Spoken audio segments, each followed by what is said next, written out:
Get him out of my boardroom. The janitor doesn't audit cybersecurity. They laughed when the janitor questioned the security system. The CEO cut him off mid-sentence and had him escorted out of the boardroom like he didn't belong. He didn't argue, just walked away, calm and unreadable. Minutes later, the entire company would wish they had listened, because this wasn't about cleaning floors, it was about protecting futures. Before I show you the exact moment when the janitor froze a multi-million-dollar cyber attack in front of the entire board. By the way, where are you watching from? Tell me in the comments below. What's really happening here isn't about access badges or titles, it's about who truly understands the battlefield when the alarms start screaming. Security reached for his elbow. Caleb Ward didn't resist. He simply nodded once, as if the humiliation were a minor scheduling inconvenience instead of a public stripping of dignity. The tall windows of the executive floor reflected him back in warped fragments, work boots, navy coveralls, a plastic ID card that read maintenance. Not the rank he once carried. Not the clearance he once commanded. Just a man mopping marble beneath framed awards. He stepped into the hallway without a word. Behind him, Geraldine Ashcroft adjusted her silk blazer and resumed the presentation, voice sharp with confidence. As I was saying, our systems are impenetrable. Impenetrable. The word followed him like a quiet echo. Inside the service corridor, the air changed. Cooler. Metallic. The hum of servers vibrated through the walls like a restrained animal. He paused beside an access panel he'd opened earlier to fix a faulty sensor. A red diagnostic light blinked once, too slow to trigger an alert, too steady to be random. He felt it in his spine before he understood it in code. A pattern. Not a glitch. Someone probing. He reached into his pocket, pulled out a folded notepad smeared with graphite fingerprints, and wrote 3 numbers from memory. Latency shifts. Microsecond variations. He didn't need a console to know what he'd seen. Years of reading digital footprints had trained his instincts sharper than any monitoring software. Footsteps echoed behind him. An elderly janitor with silver hair and steady eyes pushed a mop bucket toward the stairwell. Edwin Holloway moved slowly, but nothing about his gaze was slow. He'd been in that boardroom. He'd heard every word. "You all right, son?" the old man asked quietly. Caleb gave a small shrug. "I've been called worse." Edwin studied him for a beat longer than most people ever did. "Funny thing about rooms like that," he murmured. "They only hear what echoes." A faint tremor pulsed through the wall. The red light blinked again, shorter interval this time. Upstairs, applause drifted through the vents as Geraldine concluded her pitch to investors. Glass clinked. Polite laughter swelled. Prestige wrapped in applause. He imagined Mila at home, legs tucked beneath her on the couch, inhaler within reach, her schoolbooks spread around her like small islands of possibility. Tuition deposits, hospital copays. Stability balanced on this job. He exhaled slowly. The diagnostic light shifted rhythm. Blink, pause, blink, blink. Not random. Escalating. He stepped back into the service hall and tilted his head, listening. Beneath the polished calm of corporate celebration, the building carried a different sound now. A faint strain in the HVAC cycle. A delayed elevator response. Subtle but connected. He glanced toward the stairwell that led back to the executive floor. He could walk away. Collect his paycheck. Let consultants earn theirs. Or, another pulse rippled through the wall, stronger. Upstairs, a sharp pop cracked through the ventilation shafts. The applause faltered. A murmur replaced it. Caleb felt the moment pivot. He wasn't in a war zone anymore, no desert wind, no encrypted radio chatter. But the sensation was identical. the instant before a coordinated strike revealed itself. From the boardroom above, a woman's voice rose, tight and confused. "Why are the screens?" The hum of servers deepened into a strained whine. Caleb looked at the blinking red light one last time. Impenetrable. He set his mop against the wall and reached for the access panel again, fingers steady, movements precise. The corridor smelled faintly of ozone now, sharp and electric. Somewhere above, the glass-walled sanctuary of power was beginning to flicker. And in the quiet space between humiliation and crisis, the man they'd just thrown out of the boardroom leaned into the wall meant to keep him out, and listened to the system breathe. He pressed his palm flat against the cool metal panel and felt the vibration shift beneath his skin. Upstairs, something crashed, glass or pride, he couldn't tell which. The faint whine inside the walls turned into a layered distortion, like multiple frequencies colliding. Not random, coordinated. The red diagnostic light blinked faster now, irregular and aggressive. Caleb didn't need confirmation. He'd seen this rhythm before, probing disguised as malfunction, intrusion masked as internal error. Whoever was inside the system wasn't testing defenses anymore. They were mapping them. A sharp alarm pierced the ceiling above.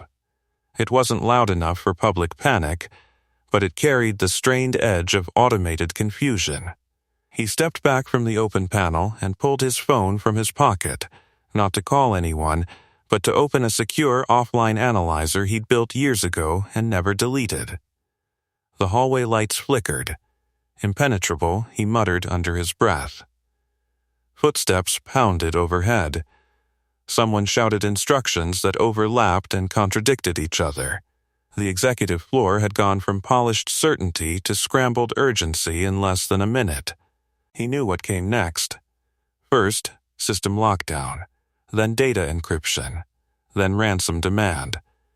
And if the attackers were bold enough, they'd tie building automation into the breach, turning comfort systems into leverage. A notification flashed across the public Wi-Fi spectrum his device quietly monitored, packet surges spiking in controlled bursts. This wasn't amateur work. It was military-grade architecture. His jaw tightened. The stairwell door burst open at the end of the corridor. 2 IT managers rushed past, nearly colliding with him. Maintenance can wait. One snapped without slowing. "It's not maintenance," Caleb said evenly. "Your east cluster's compromised." Neither stopped. He didn't expect them to. He pocketed the phone and moved toward the stairwell, boots steady against concrete steps.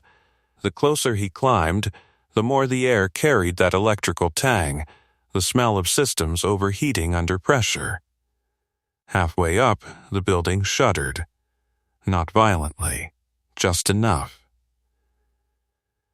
When he pushed through the executive floor door, the transformation was immediate. The once controlled space buzzed with sharp voices and flashing screens. The panoramic skyline beyond the glass walls looked almost indifferent to the chaos inside.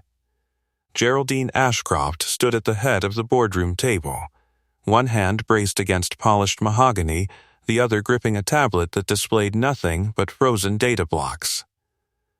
"What do you mean it's spreading?" she demanded. "It's isolating faster than we can firewall," an IT director replied, sweat darkening his collar. "It's rerouting through building automation. We've never seen code like this." Caleb stopped just outside the glass doors. Through the reflection, he saw himself layered over the executives, coveralls over couture, work boots over imported leather. For a brief moment, he considered turning back. Then the lights dimmed again. Inside the room, the large presentation screen glitched and replaced quarterly revenue projections with a cascade of encrypted symbols. A low, mechanical hum rolled through the ceiling vents. Geraldine's gaze snapped toward the doorway when she noticed him. "You," she said sharply. "This area is restricted." He stepped inside anyway. With respect, he replied, voice calm but carrying, your FAT control nodes are integrated with your network backbone. If this breach locks thermal regulation, your server room overheats in under 12 minutes. The room went still. One executive scoffed. And you know that because you rerouted infrastructure redundancies last quarter to save on energy costs, he said. Public filings mentioned the contractor. Geraldine's eyes narrowed. Security escorted you out. They did. Then why are you back? Another flicker. The overhead lights snapped off for 2 full seconds. When they came back on, the encryption pattern had multiplied across 3 screens. He met her gaze without flinching. Because whoever's inside your system just escalated. Silence stretched tight across the table. An assistant hurried in, whispering urgently into Geraldine's ear. Her posture shifted, just slightly, but enough. Caleb could see calculation replacing dismissal. Not trust. Not yet. Just necessity. The building shuddered again, stronger this time. Across the glass, employees in outer offices stood from their desks, confusion rippling outward like a silent wave. If you're still watching right now, make sure you subscribe, because moments like this aren't just about power, they're about who steps forward when it collapses. Geraldine inhaled sharply. You have 5 minutes, she said at last. Then you're out. He didn't smile. He moved, toward the central console, toward the blinking red warnings, toward the battlefield they'd insisted he didn't understand. And as his fingers hovered over a keyboard that wasn't assigned to him, he felt the familiar stillness settle into his chest, the calm before engagement. Up above the ceiling panels, unseen code continued threading itself deeper into Ashcroft dynamics. But now, someone who recognized the pattern was inside the room. His fingers touched the keyboard without hesitation. The room held its breath. Encrypted strings streamed across the central monitor, multiplying in jagged columns. He didn't waste time trying to override the visible chaos. Instead, he opened a diagnostic window buried beneath 3 layers of interface, an access path most of the IT team didn't even know existed. "What are you doing?" one director demanded. Looking past the smoke, he replied quietly. Geraldine stood at the head of the table, arms folded now, posture rigid but no longer dismissive. She watched his hands instead of interrupting them. Packet flow diagrams unfolded on screen like branching arteries. He traced the pressure points instantly. The breach hadn't started in finance or contracts. It had entered through climate control firmware. He'd been right. Your east cluster's already isolated, he said. They're pivoting west. That's impossible, another executive snapped. Those sectors aren't externally exposed. They are if someone studied your upgrade schedule. He didn't elaborate. Didn't need to. A spike flashed red across the lower quadrant of the screen. He shifted windows, bypassing surface controls and diving straight into back-end command prompts. His typing was precise, short bursts, minimal movement. Not frantic, calculated. The overhead lights dimmed again. In the distance, a faint metallic groan vibrated through the building frame. The HVAC cycle was straining under corrupted commands. Geraldine's voice cut through the tension. How long until containment? He didn't look up. Depends on what? On whether they're testing ransom leverage or destruction. Silence again. No one in that room liked the second option. A junior analyst stepped closer to the console, peering at the code. That pattern, it's adaptive, yes, he said. You've seen it before? He paused for half a heartbeat. Something similar. He isolated a thread and forced a partial reroute, buying seconds. The encryption cascade faltered on one screen, then reappeared stronger on another. They were watching him, learning his countermeasures in real time. He felt it, the subtle shift in algorithmic rhythm. The attackers weren't just executing code, They were reacting. His jaw tightened. "Shut down West Auxiliary servers," he ordered. "We can't," an IT manager protested. "That'll interrupt the investor broadcast archive." "You're already interrupted." Geraldine's gaze flicked between them. For the first time, uncertainty crept into her expression. "Do it," she said. The manager hesitated only a second before complying.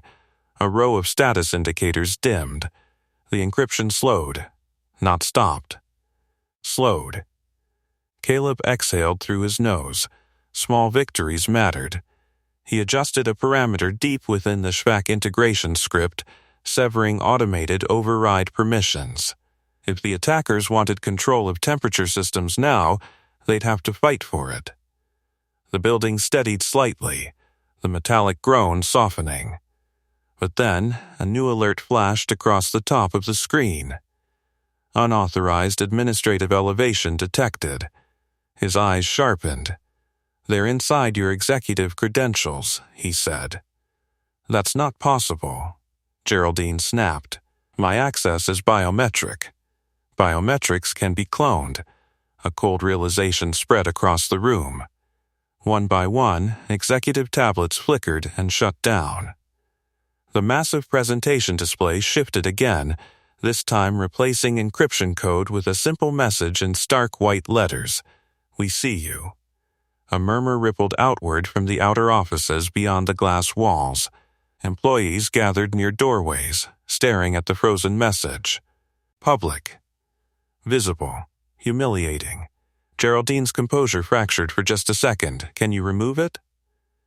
He studied the command tree. Not directly. Why not? Because they want us to try. He opened another console, one that required manual command input. The kind most corporate environments phased out years ago in favor of polished interfaces. His fingers moved slower now, deliberate. He wasn't just countering code. He was drawing them out. The elderly janitor, Edwin, stood near the far wall, mop resting loosely in his hands. His steady eyes never left the screen. "Talk to me," Geraldine demanded, voice lower, tighter. "What are you doing?" "Letting them think they're winning." A few executives exchanged alarmed glances. "That's insane," someone muttered. "No," he said softly. "It's bait." He initiated a controlled vulnerability, one that appeared sloppy but was carefully sandboxed. A trap disguised as weakness. Seconds ticked by. The message on the screen flickered. "We see you." Shifted too. "Pay or watch it burn." Gasps broke the silence. There it was. Ransom. Predictable, but the code attached to the demand carried something more aggressive, embedded fail-safes that would trigger structural overload in the server cooling system if tampered with incorrectly. They weren't bluffing.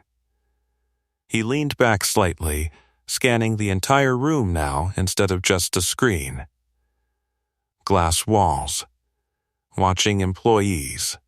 Board members pale beneath recessed lighting. Geraldine standing rigid at the center of power she no longer fully controlled. The humiliation had changed direction. Quietly, he began building the counterstrike, line by line, isolating attack signatures, mapping response timings. He didn't rush, didn't posture. He simply worked. Behind him, the skyline beyond the windows remained unchanged, sunlight glinting off distant towers as if nothing inside this building mattered. But inside, a digital war was unfolding. And for the first time since he'd been escorted out, the room understood something unsettling. The janitor wasn't improvising. He was commanding. He was commanding, and the attackers knew it. The sandbox vulnerability he'd opened began to pulse with activity. Lines of foreign code slipped into the controlled environment like thieves entering a staged vault. He let them in just far enough to expose their signatures, watching the structure of their encryption mutate as it adapted to resistance. "Why aren't you shutting it down?" an executive whispered. "Because they think that's the goal," he replied. Right now, they're probing our response time. The message on the main display flickered again. Pay or watch it burn. A countdown timer appeared beneath it. 10 minutes. Geraldine's jaw tightened. We don't negotiate with criminals. Good, he said calmly. Because if you pay them, they'll still burn it. A tremor rolled through the ceiling vents. The air shifted warmer by a degree, subtle but noticeable. The HVAC strain wasn't imaginary. It was being nudged. They're testing thermal controls, he added. Trying to see if we panic, a bead of sweat slid down the IT director's temple. Server temperatures climbing. How much? 2 degrees in 30 seconds, he nodded once. They embedded a retaliatory loop. If we force a hard purge, the cooling system locks. The countdown ticked to 9 minutes. Beyond the glass walls, employees gathered in clusters. Some held phones up, recording the flickering screens. Word was spreading faster than containment. Public exposure wasn't just internal anymore. Geraldine noticed it too. Security, she snapped, clear the floor. But even as guards moved toward the outer offices, whispers multiplied. Fear traveled quicker than footsteps. He typed a sequence that redirected the malicious script into a throttled channel. The sandbox lit up with fresh code. He watched it carefully, memorizing its cadence. Military-grade architecture, modular, self-correcting. They're good, he murmured. Can you stop it? Geraldine demanded. He didn't answer immediately. Instead, he adjusted firewall layering, subtly, not aggressively, allowing a false vulnerability to widen just enough to tempt deeper penetration. The countdown hit 8 minutes. Suddenly, the light snapped off entirely. Darkness swallowed the boardroom. Gasps, shuffling chairs, a sharp clatter as someone dropped a tablet. Emergency lighting flickered on in a dim red glow. Outside, the skyline remained bright, cruelly normal. Inside, the massive screen glowed with the message and the timer, now a violent white against red. 7 minutes, 30 seconds. They're escalating psychological pressure, he said evenly. Classic destabilization tactic. Classic? One board member whispered. He ignored the question. The FAC hum deepened into a grinding vibration. Heat pressed faintly against the air. Server rooms at 90 degrees and climbing, the IT director said. If it hits 105, Caleb replied, you lose core systems permanently. Geraldine stepped closer to him now, no longer commanding from the head of the table but hovering near the console. Tell me what you need. That was new. He glanced at her briefly. Full admin access. No interruptions. She hesitated, pride wrestling with necessity, then nodded to the IT director. Give it to him. Credentials transferred. He moved faster now, not frantic. Precise. He traced the retaliatory loop embedded in the cooling system and located its trigger dependency, a mirrored script linked to executive biometric credentials. They cloned your signature, he said quietly to Geraldine. Her face drained of color. How? Somebody inside helped them, or they harvested it during your last public demo. The room shifted uneasily. Trust fractured faster than firewalls. The countdown hit 6 minutes. He initiated a layered override, not a shutdown, but a mimic.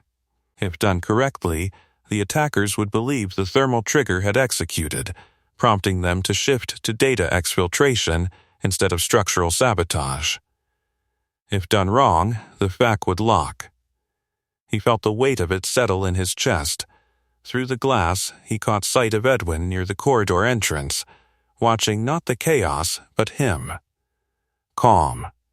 Measuring. Come on, he muttered under his breath. 5 minutes. He executed the mimic. For 2 agonizing seconds, nothing changed. Then, the grinding vibration softened. Server temperature stabilized at 98 degrees. The attackers responded instantly. Encryption threads redirected toward financial databases, abandoning thermal escalation. They bought it, he said quietly. A collective exhale filled the boardroom. But relief was premature. Now they were going for data, customer contracts, proprietary research, government partnerships, exposure on a global scale. Geraldine's voice trembled despite her effort to steady it. How much time? 4 minutes before they start extraction, the red emergency lights bathed the room in an almost warlike hue. Reflections of executives shimmered against the glass walls, distorted, uncertain. The message on the screen shifted again. You can't stop US. He stared at it, expression unreadable. Watch me, he said softly. His hands moved into a deeper layer of command access, constructing a countermeasure not designed to block, but to reveal. If he forced a direct confrontation inside the code, the attackers would attempt to mask their origin. And that mask, if timed correctly, would fracture. The countdown slipped to 3 minutes. Beyond the glass, employees stood frozen, witnessing leadership under siege. Inside the red-lit boardroom, humiliation had transformed into something sharper. Exposure was no longer theoretical. It was seconds away. Exposure was no longer theoretical. It was seconds away. 3 minutes on the clock. The red emergency lights cast long shadows across the boardroom table as he initiated the countermeasure. Instead of sealing the breach, he opened a narrow outbound trace disguised as a compliance handshake, an invitation the attackers couldn't resist intercepting. What did you just do? The ET director asked, voice tight. Gave them something shiny, he replied. They'll grab it. On the central display, the encryption threads shifted direction, chasing the false compliance channel he'd deployed. The room felt hotter now, not just from server strain, but from the pressure of being watched. They're rerouting, someone whispered. Yes, he said. And when they do, they'll reveal their exit node. Geraldine stood close enough now that he could feel the tension radiating from her posture. If this backfires, it won't, he said quietly. Not if no one interrupts. The timer hit 2 minutes, 40 seconds. Outside the glass walls, security attempted to disperse employees, but many lingered, drawn by the glowing message on the massive screen. Phones were recording, whispers spreading. Public exposure was already happening. The attackers took the bait. On his diagnostic window, a hidden stream lit up, foreign IP fragments attempting to mask through layered proxies. He watched for the hesitation point. Every operation had one. A fraction of a second where rerouting lagged before recalibration. There. He froze the frame and injected a silent tracer into the outgoing handshake. Come on, he murmured. The room held its breath again. 1 minute, 50 seconds. Suddenly, the screen flickered violently. The message warped, letters distorting as the attackers recognized interference. Did they detect it? Geraldine demanded. Yes, he answered. And they're angry. The HVAC system jolted again, temperature spiking 2 degrees in seconds. They're retaliating. The IT director shouted. He didn't look away from the console. They're bluffing. The thermal triggers sandboxed. But the building groaned, metal ducts expanding under heat. Employees outside gasped as lights flickered once more.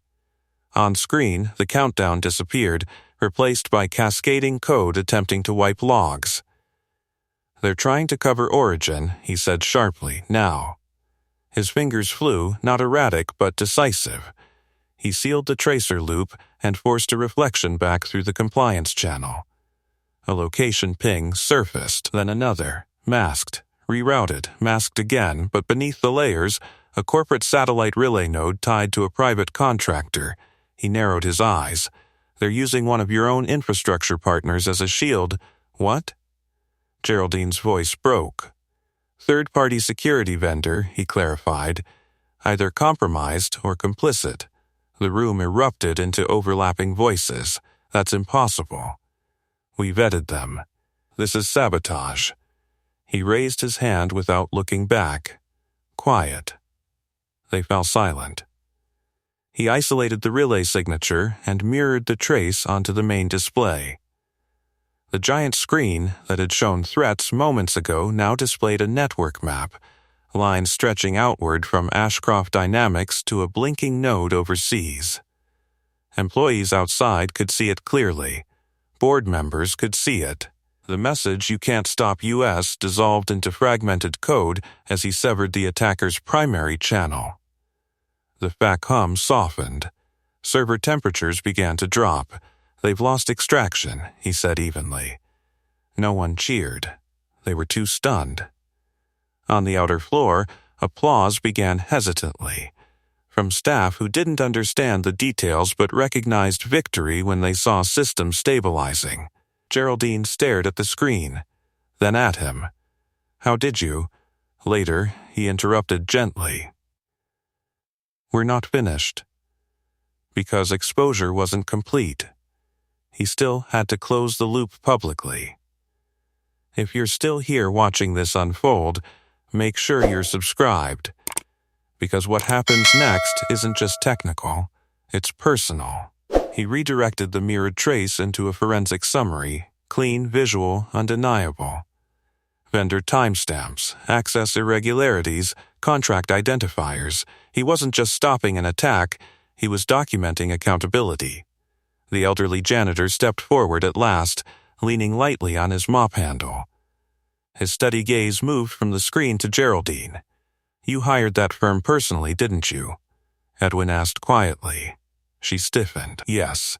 After restructuring last year and overrode internal objections," he added, not accusing, simply stating.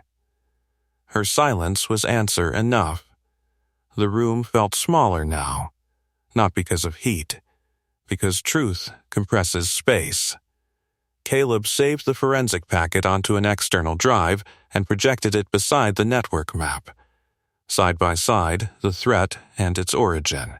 Employees outside the boardroom pressed closer to the glass, eyes wide. Executives shifted uncomfortably in their seats. The humiliation that had started this afternoon had changed shape entirely.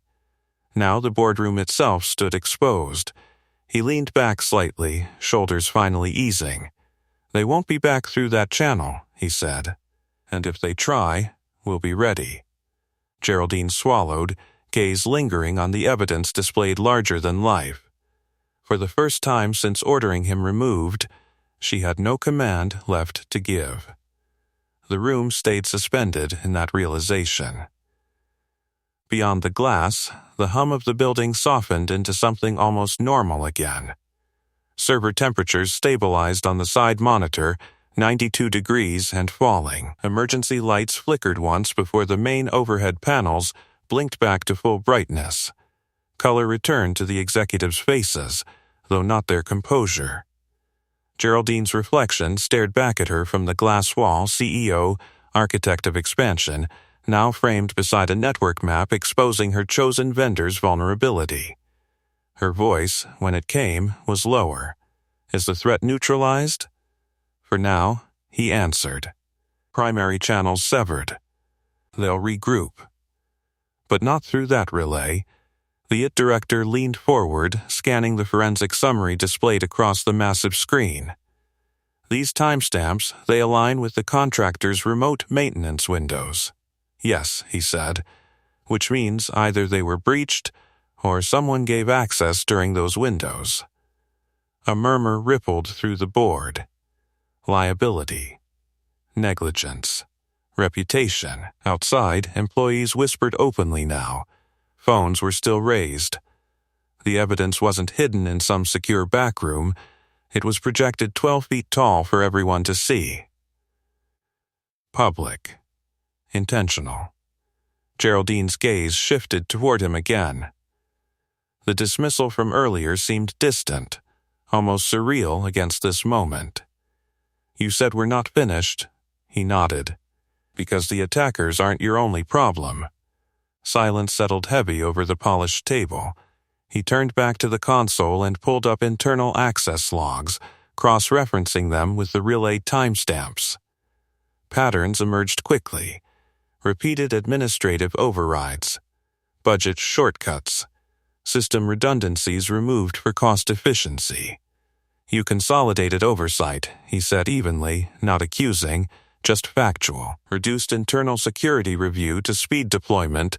That was strategic streamlining, one board member interjected. It created blind spots, he replied. The words weren't harsh, they didn't need to be. Edwin stepped closer, his mop wheels squeaking softly against marble. Blind spots are where predators hide, he said quietly. The elderly janitor's tone carried more authority than anyone acknowledged aloud. Geraldine straightened, defensive reflex flickering.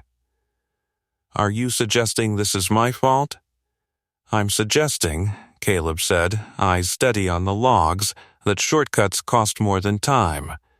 The screen filled with layered data, cost-saving measures mapped directly to reduced firewall segmentation. Each decision documented. Each approval traceable. The boardroom air felt thinner. He saved the compiled report and routed it to every executive tablet simultaneously. Devices chimed in unison. No one spoke. The humiliation that had once been directed at him had inverted, now exposing systemic arrogance instead of personal status. A knock at the glass door interrupted the silence. Head of corporate communications stood outside, pale.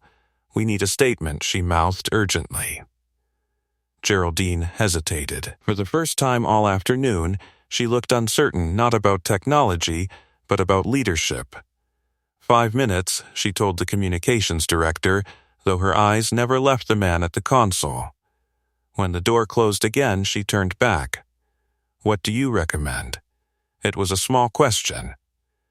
But it shifted the room entirely. He considered it carefully. Transparency, he said. Acknowledge the breach attempt. Announce severed ties with the vendor pending investigation. Commit to restoring internal oversight. And you? She asked. He finally leaned back from the keyboard, hands resting loosely at his sides. I'll help you rebuild the architecture. If you want it done right. The IT director exhaled slowly, almost in relief. We do. Edwin's eyes flickered with something approving. Outside the boardroom, applause began again, stronger this time, as employees saw systems fully restored.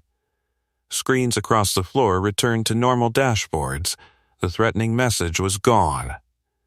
But the network map remained. So did the forensic summary. He hadn't erased the evidence. He'd anchored it. Geraldine noticed. You're leaving it up, yes. Why? Because pretending it didn't happen would be worse. Her shoulders dropped slightly, tension giving way to reluctant understanding. The board members exchanged quiet glances. Some nodded. Others avoided eye contact entirely. In the reflection of the glass, he caught sight of himself again, coverall still smudged with dust, ID badge slightly crooked. Janitor. Former cyber intelligence officer, single father. None of those titles defined the steadiness in his voice now. We'll need to address the staff, Geraldine said at last. You should, he agreed. They're watching. She moved toward the center of the boardroom, posture recalibrating. Not as commanding as before, but grounded. Before she could speak, Edwin cleared his throat softly. There's one more thing, the elderly janitor said. All eyes turned to him. His steady gaze rested first on the evidence-filled screen, then on Geraldine. Before statements are made, he added, perhaps we should discuss leadership. The word hung in the air, gentle but heavy. Outside the glass walls, employees waited. Inside, the balance of power was shifting again. Edwin rested both hands on the mop handle, posture relaxed but voice steady. Leadership isn't tested when numbers rise, he said quietly. It's tested when systems fail. The boardroom went still. Geraldine straightened, instinctively reclaiming composure. With respect, sir, this is an internal executive matter. Edwin's expression didn't change. It is, He stepped away from the wall and walked toward the head of the table, not hurried, not theatrical. Just deliberate. Caleb watched without speaking, sensing something unfolding beyond code and contracts. You dismissed the only person in this building who recognized the breach before it bloomed, Edwin continued calmly. Not because he was wrong, but because of what he was wearing.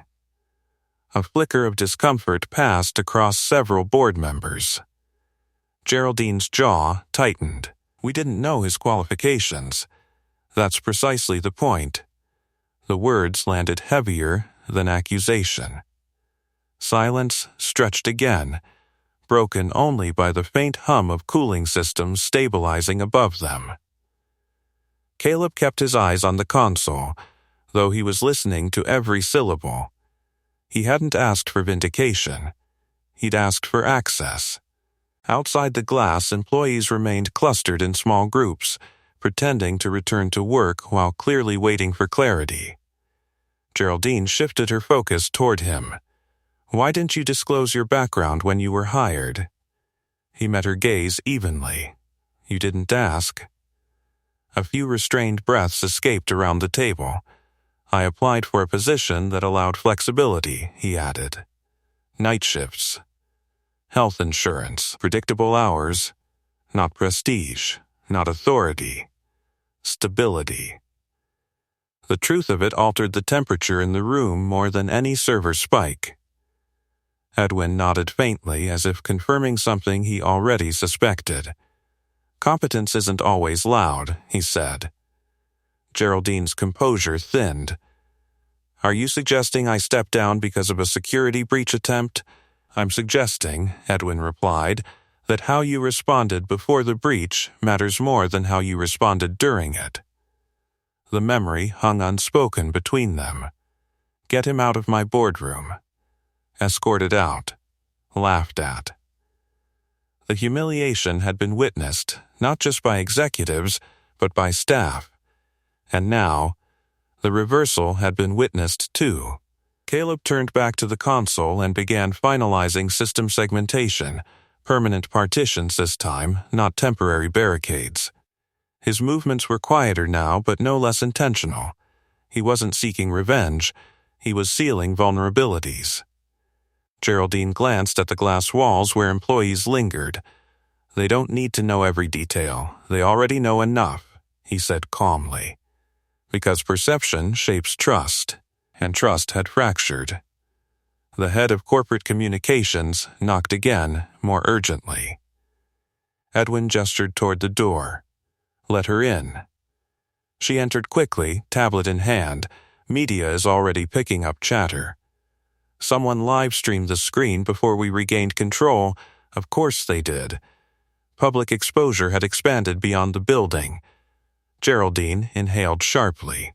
Prepare a statement acknowledging attempted intrusion and decisive internal resolution. And the vendor? The communications director asked.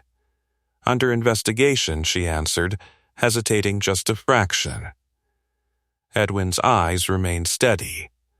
Transparency, he reminded softly. She swallowed. Under investigation with immediate suspension of partnership, the director nodded and hurried out. Caleb completed the final partition and removed his hands from the keyboard. The system now displayed green status indicators across core infrastructure. Stable, contained, documented. He stepped back from the console. No applause this time, just the quiet realization that the man in maintenance coveralls had just safeguarded an empire. Geraldine faced him fully now. You said you'd help rebuild. I will, he said. On what terms? He didn't hesitate. Independent authority over infrastructure security, direct reporting line to the board, and flexible scheduling. A faint ripple moved across the table. Flexible? One executive asked. For my daughter, he said simply. No elaboration, none needed. Edwin's gaze softened almost imperceptibly. Geraldine studied him for a long moment. Pride warred with practicality again, but this time practicality won faster. Agreed, she said quietly. The word felt less like concession and more like recognition. Outside, employees slowly began returning to their desks as overhead screens normalized. The crisis phase had ended, but the cultural shift had just begun. Edwin turned toward the door. I believe, he said evenly, there will be a formal board review this evening. Geraldine stiffened. Of our security posture? She asked. Of leadership, Edwin clarified. The room absorbed that in silence. Caleb picked up his folded notepad from the edge of the console, graphite smudged, numbers scribbled hastily before the alarms began, the smallest object in the room. And the only one that had predicted what followed. He slipped it into his pocket. The humiliation that started this day had been reversed publicly. But the final reckoning, that was still coming. The final reckoning was still coming. The boardroom had thinned out, but no one truly left. Executives lingered in clusters, whispering in low, controlled tones. Outside the glass, employees pretended to work while stealing glances toward the center of power that had just cracked open. He remained near the console, reviewing the segmented architecture one last time. Permanent firewalls were in place now. Vendor access revoked. Administrative privileges redistributed, not cosmetic fixes, structural ones. Geraldine stood at the far end of the table, hands braced against polished wood, staring at the skyline as if it might offer perspective. The board review, she said quietly, not turning around. Is that necessary? Edwin didn't answer immediately. He walked slowly toward the panoramic window, standing beside her, not behind, not in front. It's inevitable, he replied. She finally looked at him. You're speaking as though you have authority in this matter. A pause. The faint hum of stabilized systems filled the silence. Then Edwin reached into the inner pocket of his worn maintenance jacket and withdrew a slim, leather-bound folder. He placed it gently on the table. No drama, no flourish. Inside were documents stamped with controlling interest percentages and shareholder confirmations. The air shifted again. Geraldine's face went pale before she even finished scanning the first page. You. Yes, Edwin said softly. I founded this company. The words didn't echo. They settled. Board members who hadn't yet left the floor froze in place. One actually took a step backward. You've been working maintenance? Someone whispered. Observing, he corrected. Caleb watched the scene unfold without surprise. The older man's steady eyes had never belonged solely to a janitor. Geraldine straightened instinctively, but the authority she'd worn all afternoon seemed suddenly fragile. Why? To see who we are, Edwin answered. Not on paper. In practice, silence thickened the room. Outside the glass walls, word spread quickly. Faces pressed closer again, sensing something seismic was happening. Public exposure had reached its final stage. Geraldine's gaze flicked toward Caleb briefly, understanding dawning too late. You saw everything. I did. The board members slowly resumed their seats, drawn back into the gravitational center of decision-making. Edwin turned to Caleb. Your assessment of our infrastructure? Recoverable, he replied evenly.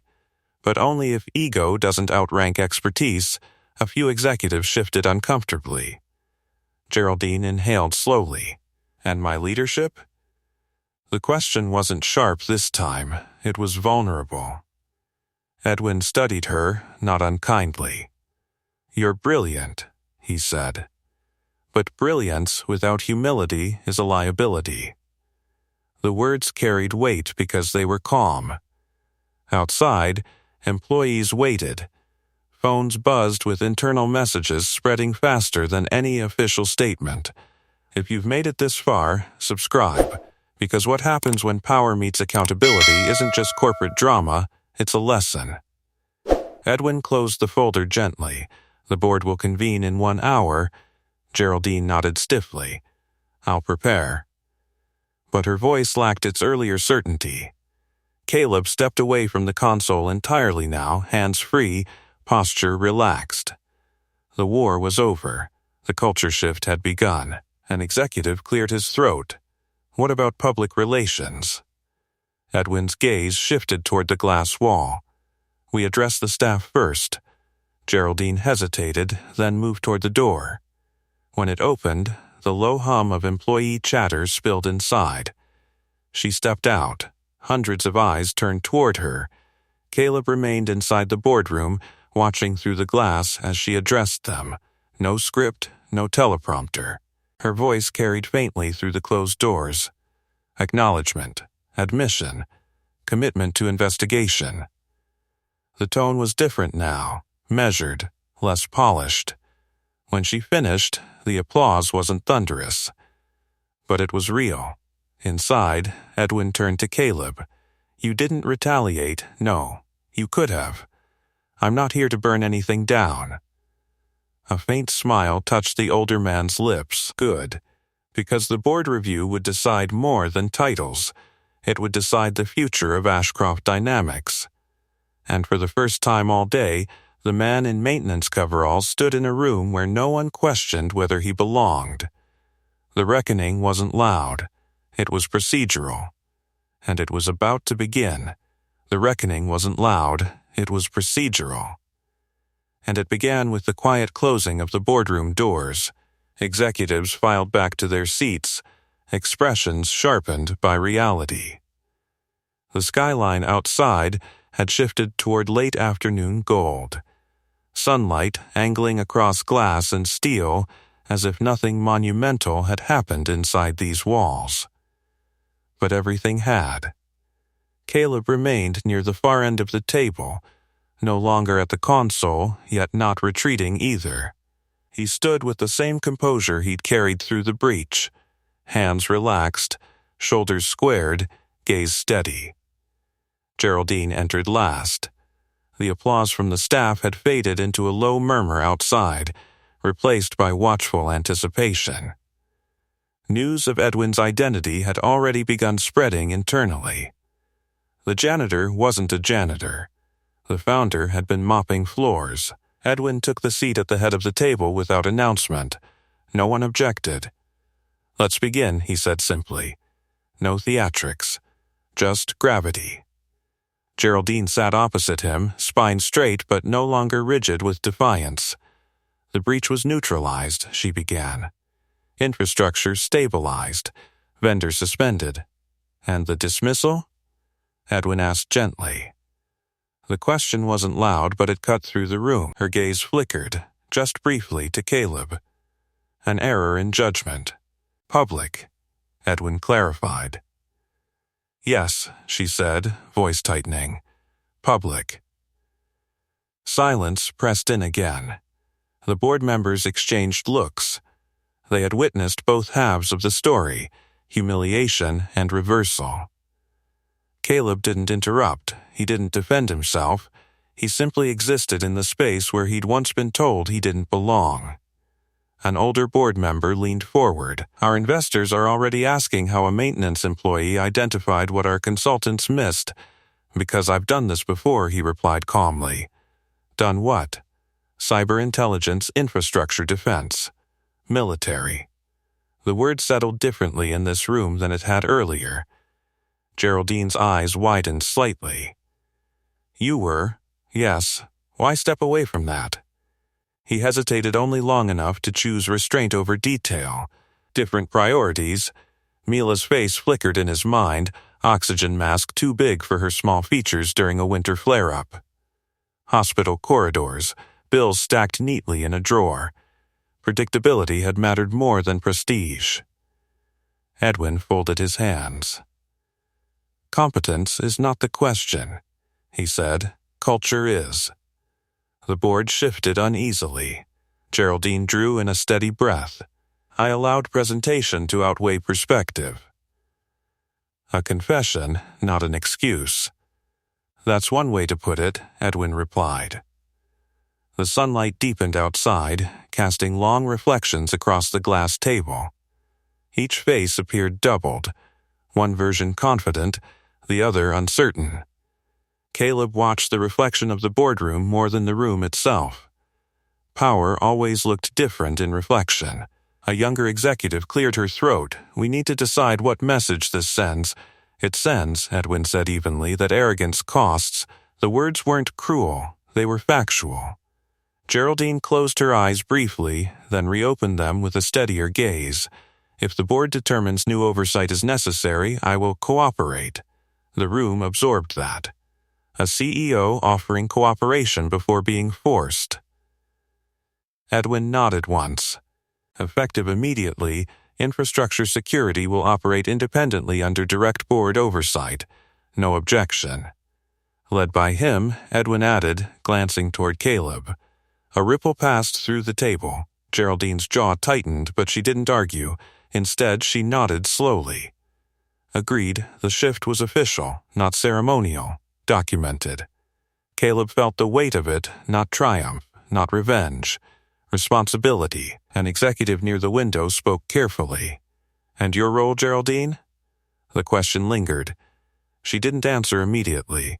Instead, she looked around the table at faces that had once reflected certainty in her leadership. At this time, she said, voice steady but lower than before, "I remain CEO. However, I accept formal review of my decisions leading to this breach." Accountability, not resignation. Not yet. Edwin regarded her for a long moment. "Leadership is a privilege," he said softly. "Not an entitlement." The message was clear. The boardroom door opened slightly as corporate communications slipped in a printed summary of media coverage. Headlines were already forming. Cyber attack attempt thwarted by internal employee. Internal employee, not janitor, not maintenance. Recognition was unfolding publicly. Caleb felt the subtle shift in atmosphere, not just within the boardroom but beyond it. Employees who had once overlooked him were now speaking his name with respect. Geraldine glanced at the headline sheet and then at him again. "You'll have what you requested," she said quietly. Authority. Flexibility. "For my daughter," he replied. "Yes." The conversation paused there, human rather than hierarchical. Edwin rose from his seat slowly. "We reconvene in 30 days for formal leadership evaluation." The board members nodded. Procedural. Measured. Final. As the meeting dissolved, the sun dipped lower, casting the boardroom in amber light. Caleb moved toward the door, not lingering. He had systems to reinforce, a home to return to, and a little girl who didn't care about titles, only whether her father would be there when she woke up tomorrow. Behind him, power recalibrated quietly, not with applause, but with consequence. The boardroom doors closed softly behind him, muting the low hum of executive voices recalibrating authority. The amber light of late afternoon stretched across the corridor, reflecting off polished floors that only hours earlier he'd been expected to mop in silence. Now those same floors carried a different weight. He walked toward the service corridor, boots steady, pulse even. The adrenaline that had guided his hands through code and crisis was fading, replaced by a quieter awareness. This was the part no one broadcast, the aftermath, the rebuilding. Behind him, the boardroom door opened again. "Caleb," Geraldine's voice. He turned. She stood alone in the hallway, blazer removed now, sleeves rolled to her forearms. Without the armor of presentation, she looked less like a symbol and more like a person reckoning with impact. "I owe you more than a public acknowledgement," she said. He didn't respond immediately. "You were right," she continued, "about the blind spots, about the vendor, about the culture." Silence settled between them, not hostile, not comfortable. "I was wrong to dismiss you," she added. "I saw a uniform. Not a mind." The admission hung there, rawer than any board resolution. "You saw what you expected. he replied calmly. Most people do. Her gaze dropped briefly, then returned. That doesn't excuse it, no, he agreed. A group of employees passed at the end of the corridor, glancing at them with open curiosity. Word had spread completely now. Maintenance staff nodded at him differently. Analysts lingered as if hoping to ask questions. Geraldine noticed it too. They respect you, she said quietly. They respect results. And character. He gave a faint shake of his head. Character doesn't announce itself. She studied him for a moment, as if trying to understand the simplicity of that statement. What made you step forward? She asked. He didn't hesitate. You would have lost everything. That's not your responsibility. It is when I'm inside the building, she absorbed that. Not corporate loyalty. Not ambition. Duty. A subtle difference most executives forgot. From inside the boardroom, raised voices echoed briefly, directors debating liability exposure. The review process had already begun. Geraldine glanced back at the door, then forward again. The board review in 30 days is necessary, he finished. You think I should step down? It wasn't an accusation. It was a question she hadn't asked anyone else. I think you should decide who you want to be when no one's watching, he said evenly. The words landed harder than criticism. For a moment she looked as though she might argue. Instead, she nodded slowly. That's fair. A faint vibration pulsed from his pocket, his phone. He glanced down. A text message preview from Mila. Did your meeting go okay?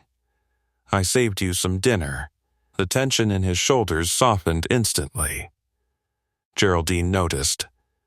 Your daughter? Yes, she must be proud. She just wants me home.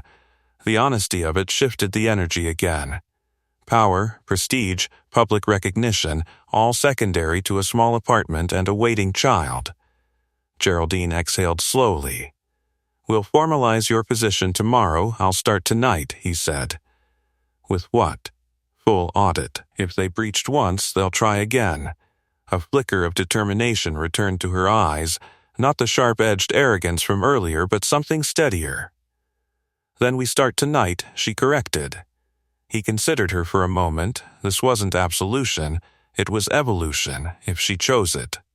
From the far end of the corridor, Edwin approached, no mop in hand this time. Just the same quiet authority. Progress? He asked gently. Geraldine answered before Caleb could. Yes. Edwin nodded. Good. Because transformation isn't about humiliation, it's about learning. She met his gaze squarely. Understood, the founder's eyes shifted to Caleb. You didn't burn it down, no, he said. Why? He looked past them toward the glass walls where employees worked under restored light. Because it's worth fixing. Edwin smiled faintly. Then fix it, the hallway fell into a calmer rhythm. Crisis had given way to consequence, and consequence to responsibility. Caleb turned toward the stairwell again. As he descended toward the infrastructure levels, the sounds of the building felt different, not strained, not panicked, just alive. Systems humming in balanced cycles, air circulating evenly. He paused briefly at the service corridor panel where the red diagnostic light had first blinked. Now it glowed steady green. He closed the panel carefully, not because it was hidden, but because it was secured. Above him, leadership was being redefined. Below him, architecture was being reinforced. And somewhere across the city, a little girl waited with dinner saved on a plate. This day had started with dismissal. It was ending with responsibility. And the work had only just begun. The service corridor hummed steadily as he reopened the panel one final time, running a diagnostic sweep deeper than anything the system had seen before. Lines of code scrolled in controlled rhythm across his tablet, reflecting green across his face in the dim industrial lighting. Above him, the executive floor carried a different kind of hum, quieter voices, recalibrated authority, consequence unfolding in measured conversation. He sealed the last firewall partition and locked the physical access panel with a firm twist of his wrist. No shortcuts. No silent vulnerabilities. Footsteps echoed behind him. He didn't need to turn to know who it was. Geraldine's voice carried into the narrow corridor, softer than it had been all afternoon. Board vote concluded. He turned, slowly. Her expression wasn't defeated. It was steadier. "They're retaining me," she said, conditional on structural oversight and shared authority. He nodded once. "That's reasonable. I requested it." That made him look at her differently. "You requested oversight?" he asked. "Yes." The fluorescent lights flickered faintly overhead, but the building remained stable. Solid.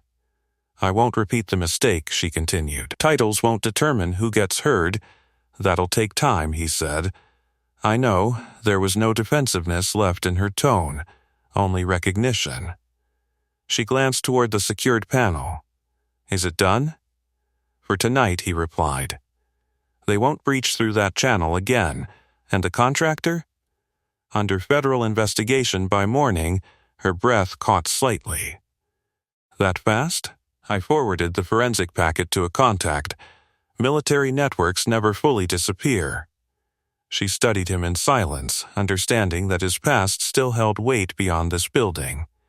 "Your role is official," she said at last.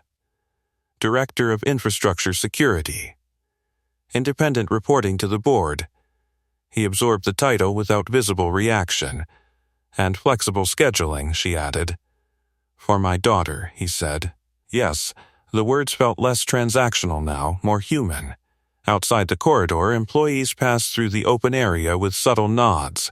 Some offered quiet congratulations, others simply looked relieved. Respect didn't roar, it settled. Edwin appeared at the corridor entrance, hands folded behind his back. "Well?" Geraldine answered first. We moved forward, he nodded thoughtfully. "Good." The founder's gaze shifted to Caleb. "And you?" "I'll draft the audit roadmap tonight," he said. Full infrastructure review. Vendor reevaluation. Internal training. Edwin smiled faintly. Leadership. He shook his head. Responsibility. The distinction mattered. Geraldine extended her hand, not as CEO to employee, but as leader to equal. He hesitated only briefly before shaking it. Firm. Steady. No hierarchy in the gesture. "Thank you," she said quietly. "For listening," he replied. Because that had been the real shift. As they stepped out of the service corridor together, the executive floor felt transformed, not architecturally, but atmospherically.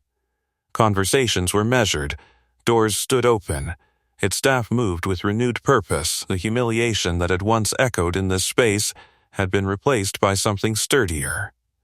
Accountability. He retrieved his jacket from the maintenance locker, still marked with the company logo stitched above the pocket. He didn't remove it. Not yet. Geraldine noticed. "You don't have to wear that anymore." "I know." "Then why?" "Because it reminds me what this building looks like from the floor." She didn't argue. They walked toward the elevators. Through the glass walls, the city glowed with early evening light. Traffic flowed below in steady streams. The world outside never paused for corporate reckoning. When the elevator doors opened, several employees inside stepped aside instinctively to make room. One young analyst cleared her throat.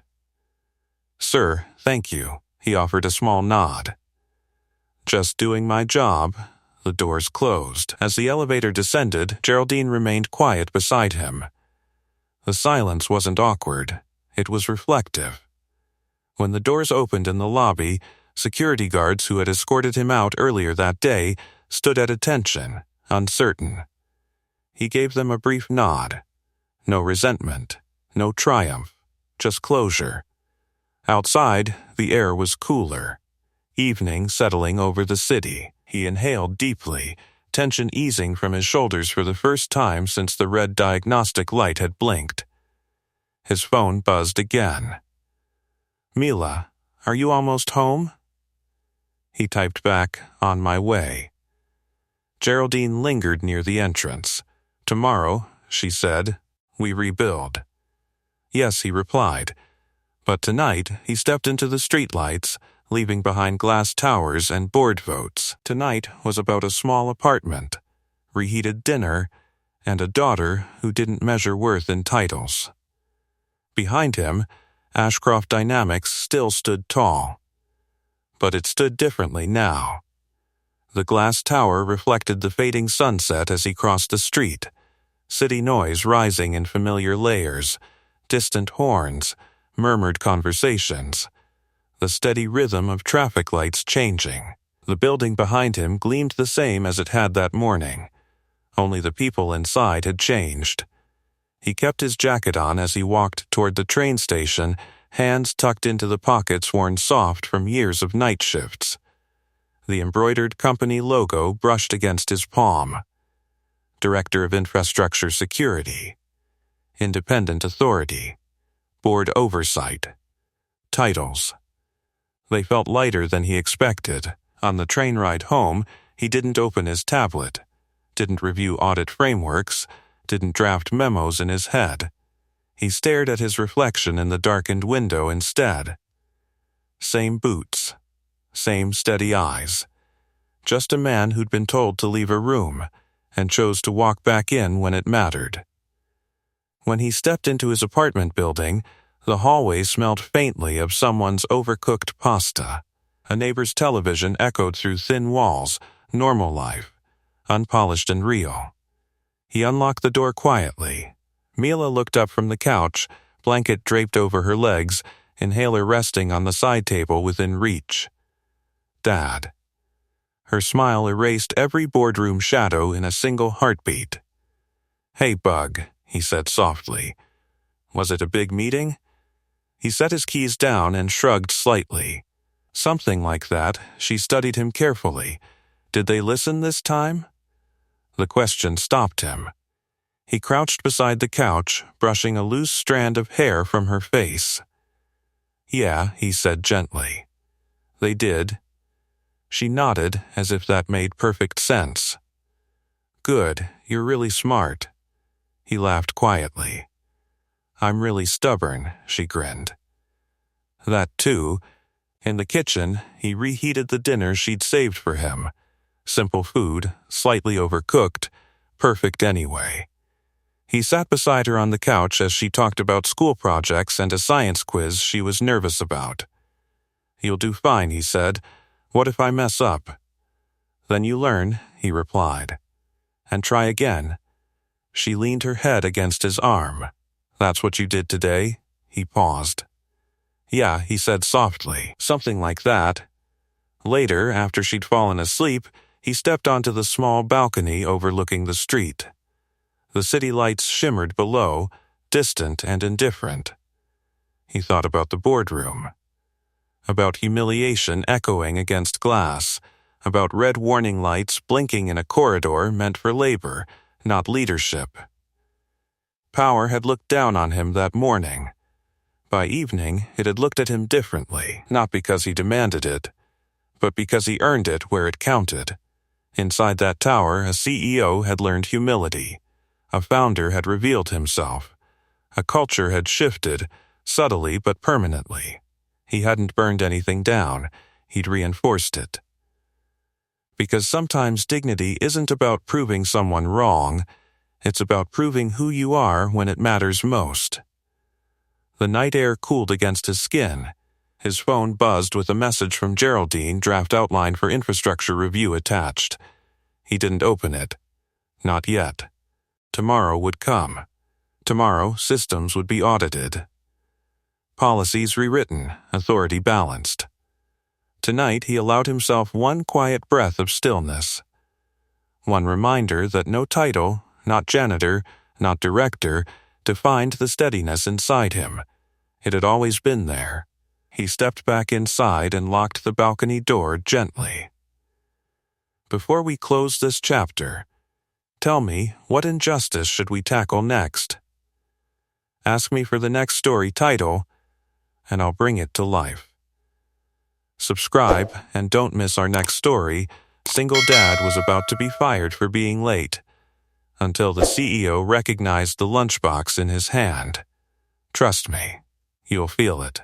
And tell me in the comments, what injustice should we tackle next?